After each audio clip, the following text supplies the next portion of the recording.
Gusto ko rin makinig yung mga bashers natin. Gusto ko rin makinig ng mga bayaran ng mga trolls at bayaran ng mga vloggers. Gusto kong makinig kayo. So yun mga kababayan, narinig nyo ang sabi ni Congressman Abante. Makinig daw ang mga bashers, makinig daw ang mga trolls, makinig daw ang mga bayarang vloggers. Ang tanong, sino kaya yung mga bayarang trolls at vloggers na tinutukoy niya? Kasi sa pagkakaalam ko, ang merong bayarang trolls at bayarang vloggers ay ito sa panig ni Da Junior. Eh di malamang ang pinapatamaan niya ay yung mga bayarang trolls at bayarang vloggers ni Da Junior at ni Tamba. Hindi yung mga bashers na nagagalit sa kanila dahil sa kung ano-ano mga pinagagawa nila dyan sa kanilang Quadcom hearing na yan. Na obviously naman, ang totoong pakay nila ay para durugin, sirain ang mga Duterte. Tuloy-tuloy pa rin po ang kanilang pagdinig dyan sa kanilang Quadcom hearing na tungkol sa extrajudicial killing, no? Na kung saan nga talagang idinidiinil dyan si former President Duterte. At pati na rin po sa usapin ng illegal pogo ay tuloy-tuloy pa rin at talagang ikinakarga nila lahat yan kay former President Duterte. Actually, may nakita nga ako isang post, no? Hindi ko napanood ito pero part ito nung hearing nila dyan nung nakaraan, kung saan ito si Congressman Acop ay talagang pinuntirya niya ito si former President Duterte na sinasabi niya na ito si former President Duterte is the center of the criminal syndicate involving the illegal drug trade and other crimes. A vice chairperson of House Quad Committee set up the conclusion of its probe on bloody drug war for the year. Dito sa post ng GMA News, mga kababayan, ibang klase talaga ngayon, no? Talagang kahit na wala naman silang solidong ebidensya, talagang diretsahan nilang pinaparatangan si former President Duterte. Alam niyo naman kung ano talaga ang totoong pakay nila. Ang pakay nila ay sirain talaga itong mga Duterte. Mawala sa landas nila ang mga Duterte kasi ang kanilang pambato para sa 2028 presidential election ay wala talagang pag-asang manalo. Kaya ganyan sila, tuloy-tuloy ang birada nila. Hindi sila titigil, no? Actually, itong si BP Sara nga, may mga nagsasabi sa ngayon daw, stop muna yung impeachment niya, pero baka next year daw matuloy yan, mga kababayan. Kaya panoorin natin ito, mga kababayan, itong pagngangaw ni Abante, gumamit pa siya dito ng verse sa Bible, pero mukhang hindi naman niya ina-apply sa totoong nangyayari ngayon, lalong-lalo dyan sa kanilang Quadcom. Sa ating mga co-chair, sa ating mga kulit at ang may inibitahan nating mga resource speakers ngayong umaga at sa taong bayan na nakikinig po sa aking tinig ngayon. Gusto ko rin makinig yung mga bashers natin. Gusto ko rin makinig ng mga bayaran ng mga trolls at bayaran ng mga vloggers. Gusto ko makinig kayo para makita niyo yung katangahan ninyo. Gusto ko munang banggitin, Your Honors, ang sinasabi po ng Biblia. Anong sabi ng Biblia sa Romans chapter 3? Hawak-hawak ko ang Biblia ngayon. And verse number 12. Ang sabi rito, they're all gone out of the way. They are together become unprofitable. There's none that do with good, no not one. Their throat is an open sepulcher. Anong ibig sabihin ng their throat is an open sepulcher? Nanlalait, nang aabuso, nang iinsulto, nagmumura, naninira.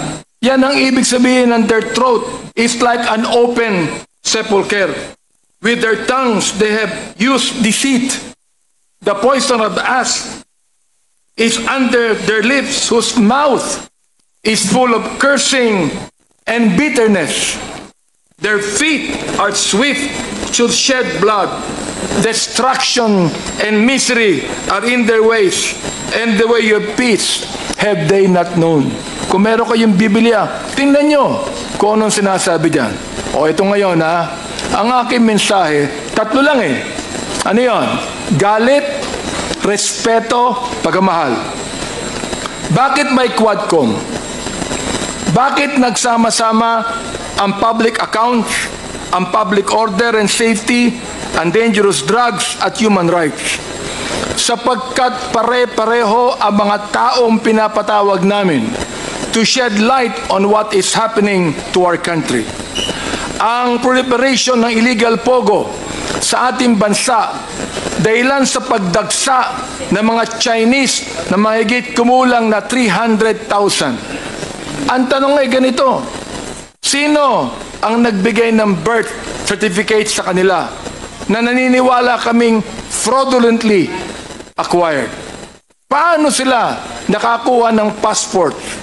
Paano sila nakabili ng large tract of land samantalang marami tayong mga kababayan na wala man lang maliit na lupa na pagtatayuan ng kanilang bahay?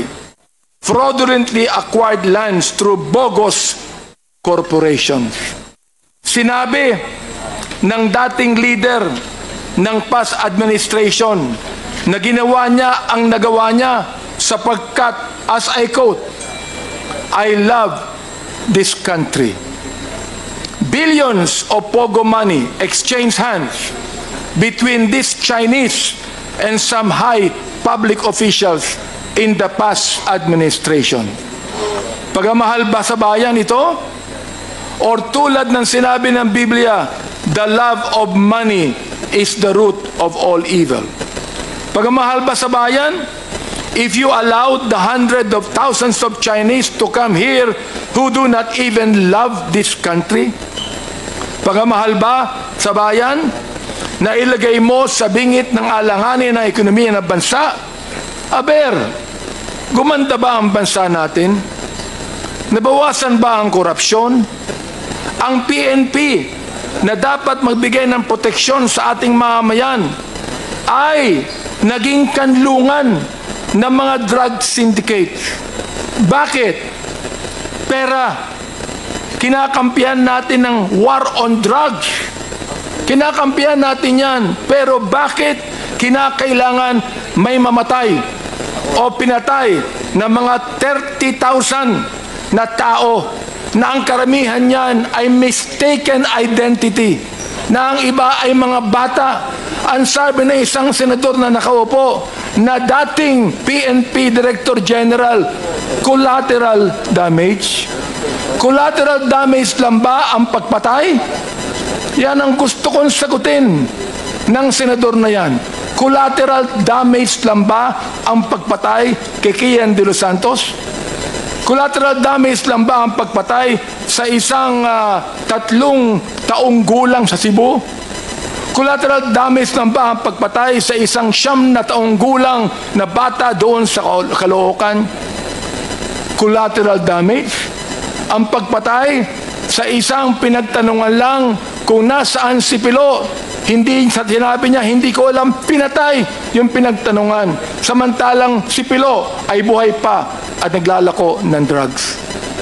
Collateral damage ba ang pagpatay sa isang driver ng tricycle driver? Na nagsakay ng drug pusher? Pinatay yung drug pusher, pero pinatay din ang driver ng tricycle. Yung pa ay collateral damage. Pagmamahal pa sa bayan ito? Kapag ang tao pumapatay ng marami, at binabayaran ang mga pumapatay, pagmamahal ba sa bayan ito? Nais kong sabihin sa inyo, there is not one family that has the monopoly of love of this country.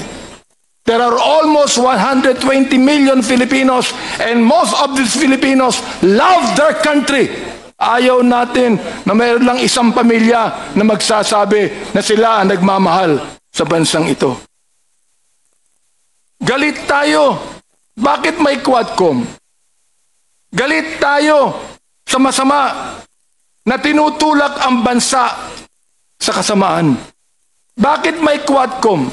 Galit tayo sa pogo o anumang sugal na lalong nagpapahirap sa ating bayan at nagpapayaman sa ilan. Galit tayo sa droga na pumapatay sa maraming ating kabataan. Galit tayo sa mga human rights violators. Ito man ay agents ng pamahalaan o NPAs o terorista o mga kriminal na naghahasik ng kaguluhan sa ating mahal na bayan. Hindi po tayo terorista. Ano po? Hindi tayo terorista. Hindi tayo komunista. Hindi tayo diktatorya.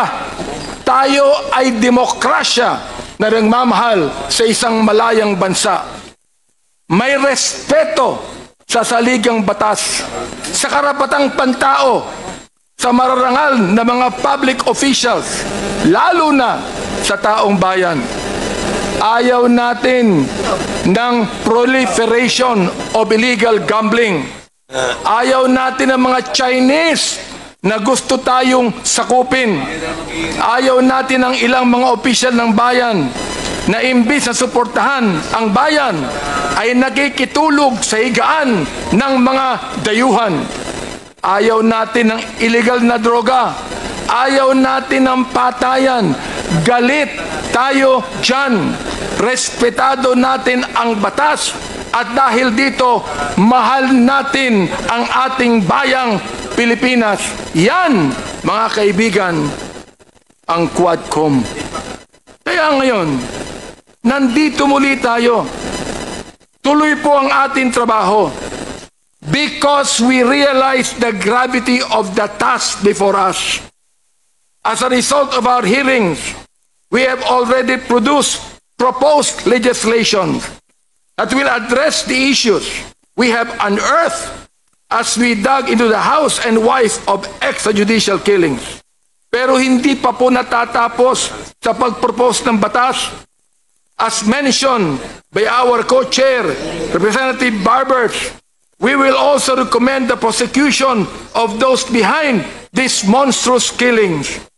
It is my hope, my prayer, that these recommendations are followed through so that justice is served for the families of the victims of the EJ case. Maraming salamat po, Mr. Chairman, sa pagkakataong binigay sa akin. Alright, narinig natin ang naging pahayag ng kagalang-galang na pastor at congressman na si Congressman Abante. Kagalang-galang nga pa, mga kababayan. Anyway, mga kababayan, mga karancho ko, no, yung mga birada nitong si Abante, no, kung anuhin talaga natin, alam nyo, halata naman kasi talaga na pilit nilang winawasak itong mga Duterte, lalo na itong si former President Duterte, no? Yun kasi ang utos sa kanila. Yan ang paniniwala natin, hindi nila tayo masisisi. Kasi yung mga ebidensya nila inilalabas yan, halata namang lahat ay planted. Halata namang lahat ay nasa script nila. Sabi nga, no, ng ibang mga kaibigan natin, na mga vloggers din, na let's stick to the plan. Kaya kung ano-ano na lang ang mga pinagsasabi nila, kung ano-ano na lang ang mga pinaparatang nila dito sa mga Duterte. Pasensya na kayo sa boses ko kung medyo pause-pause. Ako po ay kagagaling lang sa karamdaman. Nagbigay lang ako ng aking reaction dito, mga kababayan, sa video ito. At sa mga kababayan natin, no, na patuloy na naniniwala, sumusuporta sa mga Duterte, kapit lang po, no, huwag tayong bibitaw. At paalala po pala sa lahat, no, kung kayo ay bago pa lang dito sa channel ko, please don't forget to like, subscribe, and click the notification bell para lagi kayo updated sa mga video na ina-upload ko. Salamat, hanggang sa muli. Ingat po tayo. God bless. Bye-bye.